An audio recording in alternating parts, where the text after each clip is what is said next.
भाजी फोटो एक चलो भाई थैंक यू आ जाओ भाजी ओ यार कैमरा तक कर लिया ठीक है सर वाह जी वाह और बनी मम्मा किथे है तो मैं थल्ले जहाँ पे उन्होंने अपने कैरियर क्योंकि ਉਹਦੀ ਬੜੀ ਕਮੀ ਹੈ ਕ੍ਰਿਕਟਰ ਤਾਂ ਜਾਂ ਫਿਰ ਫਿਲਮ ਸਟਾਰ ਜਾਂ ਫਿਰ ਬਾਕੀ ਚੀਜ਼ਾਂ ਤਾਂ ਹਰ ਕੋਈ ਕਰੀ ਜਾਂਦਾ ਅੱਛੇ ਇਨਸਾਨ ਬਣਨ ਦੀ ਕਮੀ ਹੱਲੇ ਵੀ ਹੈਗੀ ਹੈ You said कि quality time ਤੁਸੀਂ ਬੱਚਿਆਂ ਨਾਲ spend ਕਰਨਾ ਜੀ। ਚਾਹੁੰਦੇ ਹੋ। So what do you do in that time? I play with them. Cricket? No. I play different games. I love, keep getting beaten from them. ਕਿ ਉਹ ਜਦੋਂ ਦੌੜਦੇ ਆ ਮੈਂ ਪਿੱਛੇ ਰਹਿਣਾ ਉਹ ਪਸੰਦ ਕਰਦਾ ਉਹਨਾਂ ਤੋਂ ਜਾਣ ਕੇ ਹਾਰਨਾ ਵਧੀਆ ਲੱਗਦਾ ਕਿਉਂਕਿ ਬੱਚਿਆਂ ਨੂੰ ਲੱਗਣਾ ਚਾਹੀਦਾ ਕਿ ਉਹ ਜਿੱਤ ਰਹੇ ਆ ਰਨਿੰਗ ਦਾ ਬੜਾ ਸ਼ੌਂਕ ਆ ਮੇਰੀ ਬੇਟੀ ਨੂੰ ਉਹ ਮੇਰੇ ਨਾਲ ਰਨਿੰਗ ਕਰਦੀ ਰਹਿੰਦੀ ਹੈ ਮੈਂ ਉਹਨੂੰ ਦੱਸਦਾ ਰਹਿੰਦਾ ਬੇਟੇ ਤੇਰੇ ਪਾਪਾ ਨੇ ਬਹੁਤ ਦੌੜ ਲਿਆ ਹੁਣ ਨਾ ਦੜਾ ਬੈਠ ਲੈਂਦੇ ਪਰ yeah I play a lot of game with them from carom board to running to football to volleyball to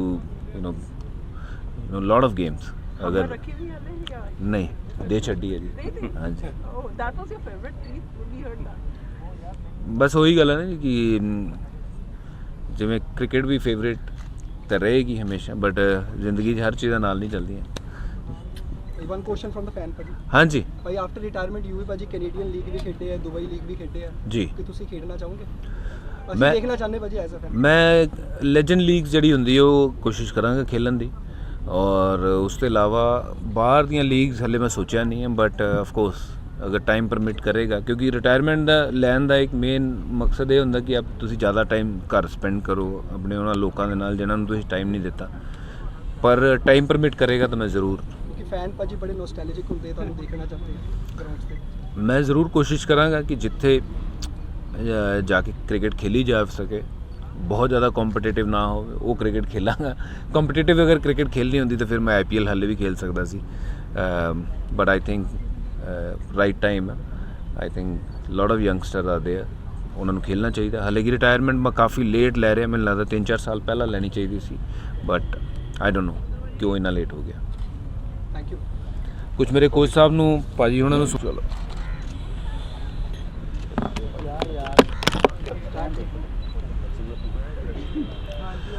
ਸਤਿ ਸ਼੍ਰੀ ਅਕਾਲ ਜੀ ਸਭ ਤੋਂ ਪਹਿਲਾਂ ਸਾਰਿਆਂ ਨੂੰ ਅੱਜ ਬਲਟਨ ਬਾਗ ਮੈਂ ਆਇਆ ਇਹਦਾ ਮੁੱਖ ਕਾਰਨ ਇਹੀ ਹੈ ਕਿ ਜਿਵੇਂ ਮੈਂ ਕੱਲ੍ਹ ਰਿਟਾਇਰਮੈਂਟ ਅਨਾਊਂਸ ਕੀਤੀ ਔਰ ਮੈਂ ਇੱਥੋਂ ਹੀ ਆਪਣੀ ਕ੍ਰਿਕਟ ਸ਼ੁਰੂ ਕੀਤੀ ਅਤੇ ਇੱਥੇ ਹੀ ਅੱਜ ਮੈਂ ਆ ਕੇ ਇਸ ਗਰਾਊਂਡ ਨੂੰ ਮੱਥਾ ਟੇਕ ਕੇ ਇਹ ਕ੍ਰਿਕਟ ਨੂੰ ਸ਼ੁਕਰੀਆ ਅਦਾ ਕਰਨਾ ਚਾਹਾਂਗਾ ਅਤੇ ਜੋ ਮੈਂ ਇਸ ਗਰਾਊਂਡ ਦੀ ਬਦੌਲਤ ਹਾਂ ਮੇਰੇ ਕੋਚ ਸਾਹਿਬ ਦੀ ਬਦੌਲਤ ਹਾਂ ਇਹ ਭਾਜੀ ਹੋਣੀ ਮੈਨੂੰ ਪਹਿਲਾ ਮੈਚ ਜਦੋਂ ਮੈਂ ਖੇਲਣ ਗਿਆ ਸੀ ਉਦੋਂ ਮੈਨੂੰ ਛੱਡਣ ਗਏ ਸੀਗੇ ਦਿੱਲੀ ਔਰ ਆਮ ਸ਼ੋਰ ਅਜੇ ਵੀ ਪ੍ਰਾਊਡ ਹੋਣਗੇ ਕਿ ਮੁੰਡਾ ਜਦ ਵਾਪਸ ਆਇਆ ਘਰ ਤੇ 100 ਟੈਸਟ ਮੈਚ ਖੇਲ ਕੇ ਆਇਆ ਤੇ ਬੜਾ ਕੁਝ ਅਚੀਵ ਕਰਕੇ ਆਇਆ so I am grateful God has been really kind ਕਿ ਮੈਂ ਜੋ ਅਚੀਵ ਜ਼ਿੰਦਗੀ ਦੇ ਵਿੱਚ ਕੀਤਾ ਅਗਰ ਮੇਰੀ ਜ਼ਿੰਦਗੀ 'ਚ ਕ੍ਰਿਕਟ ਨਹੀਂ ਹੁੰਦੀ ਤਾਂ ਸ਼ਾਇਦ ਮੈਂ ਅੱਜ ਇਸ ਮੁਕਾਮ 'ਤੇ ਨਹੀਂ ਹੁੰਦਾ ਅਤੇ ਤੁਹਾਡਾ ਸਾਰਿਆਂ ਦਾ ਵੀ ਬਹੁਤ ਸ਼ੁਕਰੀਆ ਅਦਾ ਜੀ ਕਿਉਂਕਿ ਮੇਰੇ ਹਰ ਉਸ ਮੂਮੈਂਟ ਨੂੰ ਕੈਪਚਰ ਕੀਤਾ ਤੁਸੀਂ ਹਰ ਉਸ ਮੂਮੈਂਟ ਨੂੰ ਤੁਸੀਂ ਲੋਕਾਂ ਤੱਕ ਪਹੁੰਚਾਇਆ ਮੈਂ ਤੁਹਾਡਾ ਤਹਿ ਦਿਲੋਂ ਤੋਂ ਤੁਹਾਡੇ ਸਾਰਿਆਂ ਦਾ ਵੀ ਸ਼ੁਕਰੀਆ ਅਦਾ ਕਰਦਾ ਬਿਨਾਂ ਮੀਡੀਆ ਤੋਂ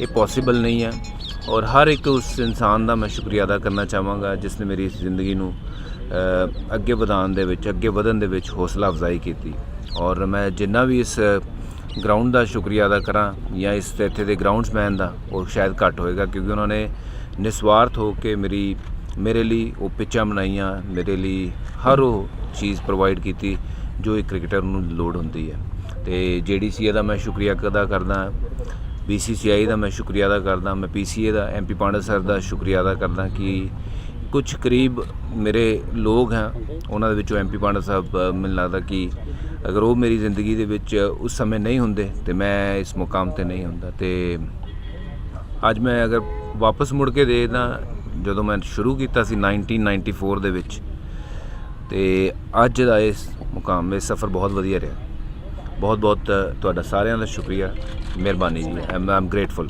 फ्यूचर प्लान की है कांग्रेस से आने की लग रही ਕਿਆਸ ਲੱਗ ਰਹੀ ਸੀ ਲੱਗ ਰਹੀ ਹੈ ਜੀ ਕਿ ਤੁਸੀਂ ਕਾਂਗਰਸ ਜਾ ਰਹੇ ਹੋ ਇੱਕ ਫਿਊਚਰ ਪਲਾਨ ਹਲੇ ਮੈਂ ਡਿਸਾਈਡ ਨਹੀਂ ਕੀਤਾ ਜੀ ਮੈਂ ਕੀ ਕਰਨਾ ਕਿਸ ਪਾਸੇ ਜਾਣਾ ਕੀ ਕਰਨਾ ਕਿਉਂਕਿ ਮੈਂ ਕ੍ਰਿਕਟ ਦੇ ਨਾਲ ਜ਼ਰੂਰ ਜੁੜਿਆ ਰਹਾਂਗਾ ਕਿਉਂਕਿ ਕ੍ਰਿਕਟ ਮੇਰੀ ਜ਼ਿੰਦਗੀ 'ਚ ਸੀ ਹੈ ਔਰ ਰਹੇਗੀ ਕਿਉਂਕਿ ਮੈਂ ਜੋ ਹਾਂ ਉਹ ਕ੍ਰਿਕਟ ਕਰਕੇ ਹਾਂ ਔਰ ਅੱਜ ਅਗਰ ਮੈਨੂੰ ਲੋਕ ਪੁੱਛ ਵੀ ਰਹੇ ਆ ਉਹ ਕ੍ਰਿਕਟ ਕਰਕੇ ਪੁੱਛ ਰਹੇ ਆ ਔਰ ਲੋਕਾਂ ਦਾ ਜੋ ਪਿਆਰ ਮਿਲਿਆ ਉਹ ਵੀ ਕ੍ਰਿਕਟ ਕਰਕੇ ਹੈ।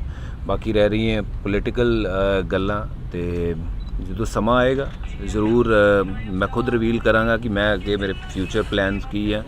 ਮੈਂ ਅਗਰ ਕਿਸੇ ਪੋਲੀਟੀਕਲ ਪਾਰਟੀ ਦੇ ਨਾਲ ਜਾਵਾਂਗਾ ਨਹੀਂ ਜਾਵਾਂਗਾ, ਜਿਵੇਂ ਵੀ ਹੋਏਗਾ ਮੈਂ ਤੁਹਾਨੂੰ ਜ਼ਰੂਰ ਸਾਰਿਆਂ ਨੂੰ ਇਤਲਾਹ ਕਰਾਂਗਾ। ਔਰ ਮੈਂ ਅਗਰ ਉਸ ਪਾਸੇ ਜਾਣਾ ਵੀ ਹੈ I would still need your support and guidance going forward and I am sure कि ਤੁਸੀਂ ਹਮੇਸ਼ਾ ਮੇਰੇ ਨਾਲ ਚੱਲਦੇ ਮਤਲਬ ਰਹੋ। ਇਨਕਾਰ ਨਹੀਂ ਕਰਦੇ ਕਿ Assembly ਜਾਓਗੇ। elections ਹੋਏਗਾ ਜੋ ਵੀ ਹੋਏਗਾ, ਜੋ ਪੋਲੀਟੀਕਲ ਤੁਹਾਡਾ ਹੈ, if your political career is going to start, will it start in this election?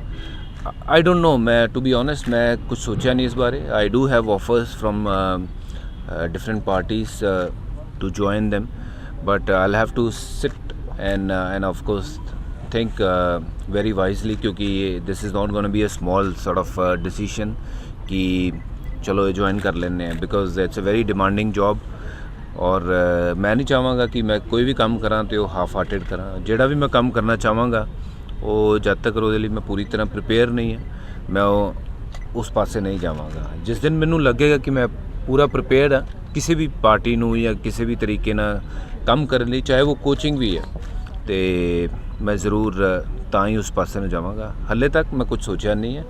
whenever I'll think about it we'll all get together like this and obviously we'll celebrate and of course we'll take things forward also। Can you reveal ਕਿ ਨਵਜੋਤ ਸਿੱਧੂ ਉਹਨਾਂ ਨੇ ਤੁਹਾਨੂੰ ਕੀ offer ਦਿੱਤੀ ਸੀ when you met last? ਨਹੀਂ, ਮੈਂ ਉਹਨਾਂ ਨਾਲ casual ਇੱਕ ਮੀਟਿੰਗ ਸੀ, ਮੈਂ ਚੰਡੀਗੜ੍ਹ ਸੀ, ਉਹ ਵੀ ਚੰਡੀਗੜ੍ਹ ਸੀ, ਮੈਂ ਉਹਨਾਂ ਨੂੰ ਬਤੌਰ ਕ੍ਰਿਕਟਰ ਮਿਲਿਆ ਸੀ।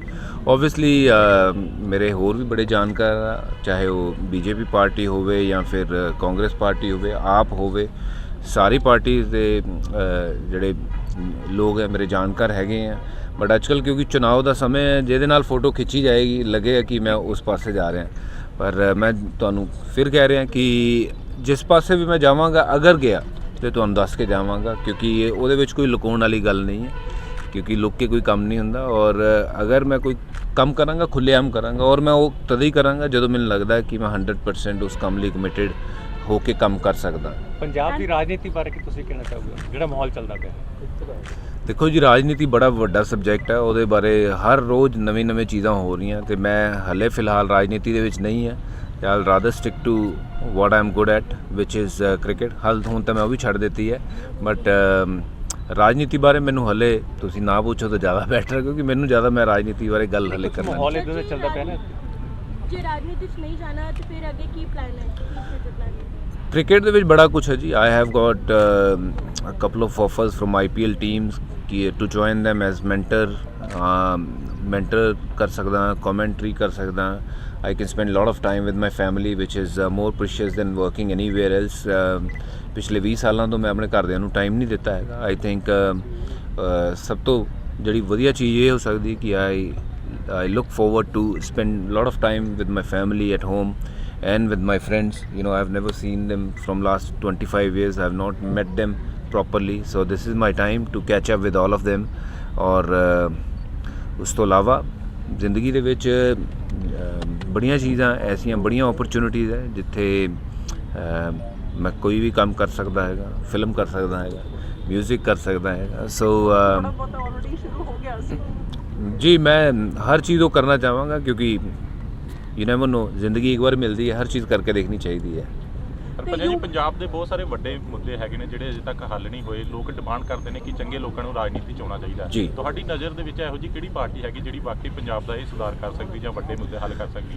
ਦੇਖਿਓ ਜੀ, ਪਾਰਟੀ ਦੇ ਬਾਰੇ ਤਾਂ ਨਹੀਂ ਮੈਂ ਗੱਲ ਕਰਨਾ ਚਾਹਾਂਗਾ ਕਿਹੜੀ ਪਾਰਟੀ ਹੱਲ ਕਰ ਸਕਦੀ ਹੈ ਮੁੱਦੇ। ਔਰ ਉਹ ਮੁੱਦੇ ਜਿਹੜੇ ਵੀ ਹੈ ਉਹਦੇ ਲਈ ਜੋ ਰਾਈਟ ਪੀਪਲ ਹੈਗੇ ਆ, ਜਿਹੜੇ ਰਾਈਟ ਬੰਦੇ ਹੈਗੇ, ਉਹਨਾਂ ਨੂੰ ਅੱਗੇ ਆ ਕੇ ਕੰਮ ਕਰਨਾ ਚਾਹੀਦਾ ਹੈਗਾ। ਆਫ ਕੋਰਸ ਹੁਣ ਤੁਸੀਂ ਕਹੋਗੇ ਕਿ ਉਹ ਰਾਈਟ ਬੰਦੇ ਕੌਣ ਆ, ਇਹ ਤਾਂ ਦੇਖੋ ਪਾਰਟੀ ਦੇ ਵਿੱਚ ਜਦੋਂ ਕੋਈ ਚਲੇ ਜਾਂਦਾ ਉਹ ਆਪਣਾ ਉਹ ਦੇਖਣ ਲੱਗ ਪੈਂਦਾ ਕਿ ਪਾਰਟੀ ਪਹਿਲਾਂ ਪੰਜਾਬ ਹੋਣਾ ਚਾਹੀਦਾ ਕਿਉਂਕਿ ਪੰਜਾਬ ਅਗਰ ਖੁਸ਼ਹਾਲ ਹੋਏਗਾ, ਪੰਜਾਬ ਅਗਰ ਹਸੀਨ ਹੋਏਗਾ ਤੇ ਤਦੀ ਪਾਰਟੀ ਦੀ ਵੀ ਤਰੱਕੀ ਹੈ, ਕਿਸੇ ਵੀ ਪਾਰਟੀ ਦੀ। ਪਰ ਆਈ ਥਿੰਕ ਕਿ ਅਗਰ ਮੈਨੂੰ ਕਦੀ ਓਪਰਚੁਨਿਟੀ ਮਿਲੇਗੀ, ਅਗਰ ਮੈਨੂੰ ਕਦੀ ਐਸਾ ਮੌਕਾ ਮਿਲੇਗਾ ਜਦੋਂ ਮੈਨੂੰ ਲੱਗੇਗਾ ਕਿ ਮੈਂ ਕੁਝ ਚੇਂਜ ਲਿਆ ਸਕਦਾ ਜਾਂ ਕਰਨਾ ਚਾਹੀਦਾ ਤਾਂ ਮੈਂ ਜ਼ਰੂਰ ਉਹ ਚੇਂਜ ਲਿਆਵਾਂਗਾ। ਔਰ ਪਾਰਟੀ ਤੋਂ ਬਿਨਾਂ ਲਿਆਵਾਂਗਾ, ਬਿਨਾਂ ਪਾਰਟੀ ਦੀ ਸੋਚੇ ਕਿ ਪਾਰਟੀ ਨੂੰ ਕੀ ਲੱਗੇਗਾ। ਪਹਿਲਾਂ ਪੰਜਾਬ, ਪਹਿਲਾਂ ਹਿੰਦੁਸਤਾਨ, ਫਿਰ ਪਾਰਟੀ। ਤੇ ਤੁਸੀਂ ਕੱਲ ਕਿਹਾ ਜੀ ਕਿ ਵੀ ਮੈਂ ਇੱਕ ਨਵਾਂ ਚੈਪਟਰ ਆਪਣੀ ਜ਼ਿੰਦਗੀ ਦਾ ਹੁਣ ਸ਼ੁਰੂ ਕਰਨ ਜਾ ਰਿਹਾ, ਨਵਾਂ ਚੈਪਟਰ ਕਿਹਾ ਹੈ? ਨਵਾਂ ਚੈਪਟਰ ਇਹ ਹੈ ਜੀ ਕਿ ਮੈਂ ਪਿਛਲੇ 20-25 ਸਾਲ ਤੋਂ ਕ੍ਰਿਕਟ ਹੀ ਖੇਡ ਰਿਹਾ ਸੀ ਔਰ ਆਫ ਕੋਰਸ ਕ੍ਰਿਕਟ ਦੇ ਨਾਲ ਬਹੁਤ ਜ਼ਿਆਦਾ ਜੁੜਿਆ ਹੋਇਆ ਸੀ। ਹੁਣ ਅੱਗੇ ਮੇਰੀ ਜ਼ਿੰਦਗੀ ਦੇ ਵਿੱਚ ਜਿਹੜਾ ਵੀ ਚੈਪਟਰ ਹੋਏਗਾ ਉਹ ਨਵਾਂ ਚੈਪਟਰ ਹੋਏਗਾ ਔਰ ਪੋਲੀਟੀਕਲ ਹੋਏਗਾ ਜਾਂ ਕੁਝ ਹੋਰ ਹੋਏਗਾ? ਇਹ ਤਾਂ ਰੱਬ ਹੀ ਜਾਣਦਾ ਜੀ ਕਿ ਪੋਲੀਟੀਕਲ ਹੋਏਗਾ ਜਾਂ ਫਿਰ ਕੋਈ ਹੋਰ ਹੋਏਗਾ, ਬਟ ਜੋ ਵੀ ਹੋਏਗਾ ਤੁਹਾਡੇ ਸਾਹਮਣੇ ਹੋਏਗਾ ਜੀ। ਤੁਸੀਂ ਜ਼ਿਆਦਾ ਟਾਈਮ ਆਫਟਰ ਦਿਸ ਗੇਮ ਹੁਣ ਤੁਸੀਂ ਜਲੰਧਰ ਰਹਿਣਾ ਪਸੰਦ ਕਰੋਗੇ ਜਾਂ ਮੁੰਬਈ? ਮੇਰਾ ਕੰਮ ਕਾफ़ी हद तक मुंबई है और मैं दोनों पासे ही रवांगा जी। ज़्यादा तो मैं कह नहीं सकता कि किधर जिधर कम की डिमांड है जिथे मैं उत्थे रवांगा एंड ऑफ कोर्स जिमें जिमें जिधर कम की ज़रूरत है उत्थे मैं कोशिश करांगा कि मैं रवांगा। बाकी अगे फ्यूचर च की हुंदा ਉਸ ਦੇ ਮੁਤਲਕ ਮੈਂ ਸੋਚ ਕੇ ਫਿਰ ਦੇਖਾਂਗਾ ਕਿ ਮੈਨੂੰ ਜ਼ਿਆਦਾ ਟਾਈਮਸ ਕਿੱਥੇ ਰਹਿਣਾ ਪੈਣਾ। ਹਰਭਜਨ ਜੀ ਇੱਕ ਚੀਜ਼ ਦੱਸ ਦਿਓ, ਤੁਸੀਂ ਕਿਹਾ ਕਿ ਸਹੀ ਬੰਦੇ ਹੋਣੇ ਚਾਹੀਦੇ ਰਾਜਨੀਤੀ 'ਚ, ਕਿਸ ਤਰ੍ਹਾਂ ਦੇ ਸਹੀ ਬੰਦੇ ਤੁਸੀਂ ਕਹਿੰਦੇ ਮੇਰੇ ਵਰਗੇ ਮਤਲਬ ਤੁਸੀਂ ਆਪਣੇ ਨੂੰ ਫਿੱਟ ਸਮਝਦੇ ਹੋ ਰਾਜਨੀਤੀ ਵਾਸਤੇ? ਬਿਲਕੁਲ, ਦੇਖੋ ਕਿੰਨਾ ਫਿੱਟ ਹੈਗਾ ਮੈਂ। ਰਾਜਨੀਤੀ 'ਚ ਆਣਾ ਹੁਣ ਤੁਸੀਂ ਜਿਹੜਾ ਇਨਕਾਰ ਨਹੀਂ ਕਰ ਰਹੇ ਬਟ ਆਓਗੇ ਜ਼ਰੂਰ ਆਪਣੀ ਪਾਰਟੀ ਲੈ ਕੇ? ਮੈਂ ਦੇਖੋ ਦੇਸ਼ ਲਈ ਬੜੀ ਕ੍ਰਿਕਟ ਖੇਲੀ ਔਰ ਦੇਸ਼ ਲਈ ਮੈਂ ਅੱਗੇ ਸੇਵਾ ਵੀ ਕਰਾਂਗਾ ਜ਼ਰੂਰ, ਔਰ ਚਾਹੇ ਉਹ ਰਾਜਨੀਤੀ ਦੇ ਤਰੀਕੇ ਹੋਵੇ ਜਾਂ ਫਿਰ ਬਿਨਾਂ ਰਾਜਨੀਤੀ ਦੇ ਵਿੱਚ ਆਏ ਵੀ ਜੋ ਮੇਰੇ ਤੋਂ ਬਣ ਪਾਇਆ ਹੋਵੇਗਾ ਮੈਂ ਜ਼ਰੂਰ ਕੋਸ਼ਿਸ਼ ਕਰਦਾ ਰਹਾਂਗਾ। ਕਦੋਂ ਹੋਏਗੀ ਉਹ ਇਹ ਮੈਨੂੰ ਨਹੀਂ ਪਤਾ ਹੈਗਾ, ਉਹ ਜਿੱਦਣ ਹੋਏਗੀ ਮੈਂ ਤੁਹਾਨੂੰ ਦੱਸ ਕੇ ਕਰਾਂਗਾ, ਇਹ ਵੀ ਮੇਰਾ ਵਾਅਦਾ ਤੁਹਾਨੂੰ। ਪੰਜਾਬ ਦੇ ਲੋਕ ਕਹਿੰਦੇ ਨੇ ਕਿ ਅਜੇ ਤੱਕ ਰਾਜਨੀਤਿਕ ਪਾਰਟੀਆਂ ਨੇ ਉਸ ਲੈਵਲ ਦੀ ਭੂਮਿਕਾ ਨਹੀਂ ਨਿਭਾਈ ਜਿਹੜੇ ਕੰਮ ਕਰਨੇ ਚਾਹੀਦੇ ਸੀਗੇ। ਤੁਹਾਨੂੰ ਲੱਗਦਾ ਕਿ ਇਹ ਭੂਮਿਕਾ ਨਿਭਾਈ ਕਿ ਜਾਂ ਵਾਕਈ ਰਾਜਨੀਤੀ ਹੁਣ ਬਦਲਣ ਦਾ ਸਮਾਂ ਆ ਗਿਆ? ਤੁਸੀਂ ਦੇਖੋ ਜੀ, ਮੈਂ ਤਾਂ ਇਹੀ ਕਹਾਂਗਾ, ਮੈਂ ਸਪੋਰਟਸ ਦੇ ਖੇਤਰ ਦਾ ਬੰਦਾ। ਸਪੋਰਟਸ ਦੇ ਖੇਤਰ ਦੇ ਵਿੱਚ ਪੰਜਾਬ ਦੀ ਤਰੱਕੀ ਨਹੀਂ ਹੋਈ ਹੈ। ਸਪੋਰਟਸ ਦੇ ਖੇਤਰ ਦੇ ਵਿੱਚ ਅਗਰ ਅਸੀਂ ਗੱਲ ਕਰੀਏ ਤਾਂ ਹਰਿਆਣਾ ਸਾਡੇ ਤੋਂ ਬਹੁਤ ਅੱਗੇ ਨਿਕਲ ਗਿਆ। ਸਾਡੇ ਇੱਥੇ ਇਨਫਰਾਸਟ੍ਰਕਚਰ ਬਹੁਤ ਵਧੀਆ ਹੋ ਸਕਦਾ ਜਿਹੜਾ ਨਹੀਂ ਹੋਇਆ, ਔਰ ਬਿਲਸ ਦੇ ਵਿੱਚ ਅਗਰ ਦੇਖੋ ਤਾਂ ਪੈਸੇ ਹੀ ਨਹੀਂ ਹੈਗੇ ਪੰਜਾਬ ਸਰਕਾਰ ਦੇ ਕੋਲ ਕਮੋ, ਜਾਂ ਫਿਰ ਇਨਫਰਾਸਟ੍ਰਕਚਰ ਓਵਰਆਲ ਇੰਡੀਆ ਦਾ ਅਗਰ ਦੇਖਿਆ ਜਾਵੇ ਤਾਂ ਬਹੁਤ ਵਧੀਆ ਨਹੀਂ ਹੈ, ਜਿਹਦੇ ਉੱਤੇ ਬਹੁਤ ਕੰਮ ਹੋ ਸਕਦਾ। ਔਰ ਅਸੀਂ ਕਹਿੰਦੇ ਹਾਂ ਕਿ ਜਦੋਂ ਸਾਡੇ ਐਥਲੀਟ ਜਾਂਦੇ ਆ ਖੇਲਣ ਤੇ ਕਹਿੰਦੇ ਆ ਕਿ ਜੀ 2 ਹੀ ਮੈਡਲ ਆਏ ਆ, ਕਿ ਇੰਨੀ ਵੱਡੀ ਆਬਾਦੀ ਦੇ ਵਿੱਚੋਂ ਸਿਰਫ 2 ਹੀ ਮੈਡਲ ਬਣਦੇ ਆ। ਮੈਨੂੰ ਲੱਗਦਾ ਅਗਰ ਇੰਨੀ ਵੱਡੀ ਆਬਾਦੀ ਦੇ ਵਿੱਚੋਂ ਸਾਨੂੰ 500 ਮੈਡਲ ਆ ਸਕਦੇ ਆ, ਔਰ ਕਿਉਂ ਨਹੀਂ ਆਉਂਦੇ? ਕਿਉਂਕਿ ਇਨਫਰਾਸਟ੍ਰਕਚਰ ਨਹੀਂ ਹੈ, ਕਿਉਂਕਿ ਉਹਨਾਂ ਨੂੰ ਸਹੂਲਤ ਨਹੀਂ ਹੈ ਪਲੇਅਰਾਂ ਨੂੰ। ਬੜਾ ਕੁਝ ਸਪੋਰਟਸ 'ਤੇ ਹੋ ਸਕਦਾ, ਔਰ ਰਾਜਨੀਤੀ ਨੂੰ ਅਲੱਗ ਰੱਖ ਕੇ ਅਗਰ ਗੱਲ ਕਰੀਏ ਤਾਂ ਅਗਰ ਥੋੜ੍ਹਾ ਜਿਹਾ ਰਾਜਨੀਤਿਕ ਬੰਦੇ ਜਿਹੜੇ ਬਿੱਲ ਪਾਸ ਕਰਦੇ ਆ, ਥੋੜ੍ਹਾ ਜਿਹਾ ਬਿੱਲ ਅਗਰ ਵਧਾ ਦੇਣ ਔਰ ਵਧੀਆ ਬੰਦਾ ਅਗਰ ਸਪੋਰਟਸ ਦੇ ਉੱਤੇ ਲਗਾ ਦੇਣ ਤੇ ਪੰਜਾਬ ਦਾ ਨਾਮ ਸਪੋਰਟਸ ਦੇ ਵਿੱਚ ਇੱਕ ਵਾਰੀ ਫਿਰ ਬਹੁਤ ਉੱਤੇ ਹੋ ਜਾਏਗਾ। ਇਕੱਲਾ ਹਰਭਜਨ ਸਿੰਘ ਇੱਥੋਂ 100 ਟੈਸਟ ਮੈਚ ਖੇਲੇ, ਮੈਨੂੰ ਗੱਲ ਹਜਮ ਨਹੀਂ ਹੁੰਦੀ। ਇੱਥੋਂ ਘੱਟੋ ਘੱਟ ਹੋਰ 20 ਮੁੰਡੇ ਹੋਣੇ ਚਾਹੀਦੇ ਜਿਹੜੇ ਇੰਡੀਆ ਲਈ ਖੇਲਣ, ਉਹ 100 ਟੈਸਟ ਮੈਚ ਖੇਲਣ। ਕਿਉਂ ਨਹੀਂ ਹੋ ਸਕਦਾ? ਹਾਕੀ ਕਿਉਂ ਥੱਲੇ ਚਲੇਗੀ? ਸਾਡੀ ਕੁਸ਼ਤੀ ਕਿਉਂ ਥੱਲੇ ਚਲੇਗੀ? ਭਲਵਾਨੀ ਕਿਉਂ ਥੱਲੇ ਚਲੇਗੀ? ਹਰਿਆਣਾ ਕਿਉਂ ਅੱਗੇ ਨਿਕਲ ਗਿਆ? ਇਹਦੇ ਕੁਝ ਤਾਂ ਕਾਰਨ ਹੋਣਗੇ। ਹਰਭਜਨ ਸਿੰਘ ਹੋਣਾ ਦਾ ਡ੍ਰੀਮ ਪ੍ਰੋਜੈਕਟ ਕੀ ਹੋਏਗਾ ਜੇ ਤੁਸੀਂ ਰਾਜਨੀਤੀ ਚਾਹੁੰਦੇ ਹੋ? ਮੇਰਾ ਰਾਜਨੀਤਿਕ ਦੇ ਵਿੱਚ ਆ ਕੇ ਉਹ ਤਾਂ ਮੈਂ ਸੋਚਾਂਗਾ ਮੇਰਾ ਡ੍ਰੀਮ ਪ੍ਰੋਜੈਕਟ ਕੀ ਹੋਏਗਾ। ਬੜੇ ਹੈ ਕਿ ਜਦੋਂ ਵੀ ਮੈਂ ਜਾਵਾਂਗਾ ਮੈਂ ਦੇਖਾਂਗੀ ਆਸੇ-ਪਾਸੇ ਖੁਸ਼ਹਾਲੀ ਹੋਵੇ, ਲੋਕਾਂ ਨੂੰ ਖਾਣ ਪੀਣ ਲਈ ਹਰ ਚੀਜ਼ ਉਹ ਸਸਤੇ ਪ੍ਰਾਈਜ਼ਸ 'ਤੇ ਮਿਲੇ, ਐਂਡ ਆਫ ਕੋਰਸ ਸਪੋਰਟਸ ਜਿਹੜੀ ਆ ਉਹ ਅੱਗੇ ਵਧੇ, ਕਿਉਂਕਿ ਮੈਂ ਸਪੋਰਟਸ ਦੇ ਨਾਲ ਜੁੜਿਆ ਹੋਇਆ। ਮੈਂ ਚਾਹਾਂਗਾ ਕਿ ਸਪੋਰਟਸ ਨੂੰ ਅੱਗੇ ਲੈ ਕੇ ਜਾਇਆ ਜਾਵੇ। ਸਰ ਰੀਸੈਂਟ ਇੰਸੀਡੈਂਟ ਹੋਇਆ, ਚਾਹੇ ਅੰਮ੍ਰਿਤਸਰ ਦੇ ਬਾਅਦ ਜਿਹੜਾ ਚਾਹੇ ਲੁਧਿਆਣਾ ਬਲਾਸਟ ਦਾ, ਇਹ ਕੁਝ ਜਿਹੜੇ ਤਾਕਤਾਂ ਜਿਹੜੇ ਲੱਗ ਰਹੇ ਨੇ ਉਸ ਨੂੰ ਜੀ ਬੜੀ ਸ਼ਰਮਨਾਕ ਹਰਕਤ ਹੋਈ ਹੈ ਜੋ ਦਰਬਾਰ ਸਾਹਿਬ ਹੋਈ। ਕਿਸੇ ਨੂੰ ਵੀ ਮੈਨੂੰ ਲੱਗਦਾ ਕਿ ਇਹ ਕੰਮ ਕਰਨ ਤੋਂ ਪਹਿਲਾਂ ਸੋਚਣਾ ਚਾਹੀਦਾ ਕਿ ਅਸੀਂ ਚਾਹੇ ਉਹ ਦਰਬਾਰ ਸਾਹਿਬ ਹੋਈ ਹੈ ਜਾਂ ਗੀਤਾ ਮੰਦਿਰ ਹੋਈ ਹੈ, ਦੇਵੀ ਤਲਾਬ ਹੋਈ ਹੈ ਜਾਂ ਫਿਰ ਕਿਸੇ ਵੀ ਮਸਜਿਦ ਹੋਈ ਹੈ, ਅਸੀਂ ਕਿਸੇ ਵੀ ਧਰਮ ਦੀ ਉਲੰਘਣਾ ਨਾ ਕਰੀਏ ਔਰ ਕਿਸੇ ਨੂੰ ਵੀ ਧਾਰਮਿਕ ਤੌਰ ਤੇ ਠੇਸ ਨਾ ਪਹੁੰਚਾਈਏ। ਤੁਹਾਡੀ best memories related to cricket ਬਿਲਕੁਲ ਸਟਾਰਟ ਆਫ ਯੋਰ ਕੈਰੀਅਰ? ਮੇਰੀ ਬੈਸਟ ਮੈਮਰੀ ਇਹੀ ਹੈ ਜੀ ਕਿ ਮੈਂ ਜਦੋਂ ਇੱਥੋਂ ਖੇਲਣ ਗਿਆ ਸੀਗਾ ਇਸੇ ਗਰਾਊਂਡ ਤੋਂ ਹੀ, ਤੋ ਉਸ ਦਿਨ ਮੈਨੂੰ ਭਾਜੀ ਛੱਡ ਕੇ ਆਏ ਸੀ। ਪਹਿਲਾ ਟੈਸਟ ਮੈਚ ਮੈਂ ਖੇਲਣ ਜਾ ਰਿਹਾ ਸੀ ਬੈਂਗਲੌਰ, ਔਰ ਭਾਜੀ ਵੀ ਦੱਸਣਗੇ ਤੁਹਾਨੂੰ ਇਹ ਸਟੋਰੀ। ਤੇ ਜਦੋਂ ਵਾਪਸ ਆਏ ਆ ਤੇ ਸਡਨਲੀ ਥੋੜ੍ਹੇ ਦਿਨਾਂ 'ਚ ਜ਼ਿੰਦਗੀ ਚੇਂਜ ਹੋ ਗਈ ਕਿ ਜਿਹੜਾ ਇੱਕ ਸੁਪਨਾ ਸੀਗਾ ਟੈਸਟ ਕ੍ਰਿਕਟਰ ਬਣਨ ਦਾ ਉਹ ਪੂਰਾ ਹੋਇਆ। ਮੇਰੇ ਕੋਚ ਸਾਹਿਬ ਇਹਨਾਂ ਨੇ ਜਿਹੜਾ ਸੁਪਨਾ ਦੇਖਿਆ ਸੀਗਾ ਉਹ ਪੂਰਾ ਹੋਇਆ। ਔਰ ਮੇਰੀ ਅਗਰ ਕ੍ਰਿਕਟ ਦੀ ਸਭ ਤੋਂ ਵੱਡੀ ਮੂਮੈਂਟ ਜਿਹੜੀ ਹੋਈ ਉਹ ਵਰਲਡ ਕੱਪ 2007 2011। ਪਰ ਇੰਡੀਵਿਜੂਅਲ ਅਗਰ ਗੱਲ ਕਰਾਂ ਤਾਂ ਮੈਂ ਉਹ ਜਦੋਂ ਹੈਟ੍ਰਿਕ ਲੱਤੀ ਆਸਟ੍ਰੇਲੀਆ ਦੇ ਨਾਲ, ਪਹਿਲਾ ਹਿੰਦੁਸਤਾਨ ਦਾ ਬੋਲਰ ਬਣਿਆ ਟੈਸਟ ਕ੍ਰਿਕਟ ਦੇ ਵਿੱਚ ਜਿਹਨੇ ਹੈਟ੍ਰਿਕ ਲਈ ਹੋਵੇ, ਔਰ 32 ਵਿਕਟਾਂ ਦਾ ਰਿਕਾਰਡ ਜਿਹੜਾ ਅੱਜ ਵੀ ਕਾਇਮ ਹੈ 3 ਮੈਚਾਂ ਦੇ ਵਿੱਚ, ਉਹ ਮੇਰੇ ਲਈ ਬੜੇ ਯਾਦਗਾਰ ਪਲ ਹੈ। ਬਟ ਜਦੋਂ ਮੈਂ ਇੰਡੀਆ ਲਈ ਖੇਲਿਆ ਉਹ ਹਰ ਦਿਨ ਮੇਰੇ ਲਈ ਬੜਾ ਯਾਦਗਾਰ ਹੈ, ਕਿਉਂਕਿ ਕ੍ਰਿਕਟ ਇੱਕ ਐਸੀ ਚੀਜ਼ ਹੈ। ਹੁਣ ਮੈਂ ਪਿੱਛੇ ਮੁੜ ਕੇ ਦੇਖਦਾ ਕਿ ਆਈ ਵਿਸ਼ ਕਿ ਮੈਂ ਦੁਬਾਰਾ ਖੇਲ ਸਕਾਂ, ਬਟ ਹੁਣ ਮੇਰੀ ਬੋਡੀ ਸ਼ਾਇਦ ਉੱਦਾਂ ਅਲਾਉ ਨਹੀਂ ਕਰੇਗੀ ਕਿ ਮੈਂ ਉਨੀ ਫਿਟਨੈਸ ਦੇ ਨਾਲ ਖੇਲ ਸਕਾਂ। ਤੇ have you watched 83? No, I have not watched the movie yet. I have seen the trailer.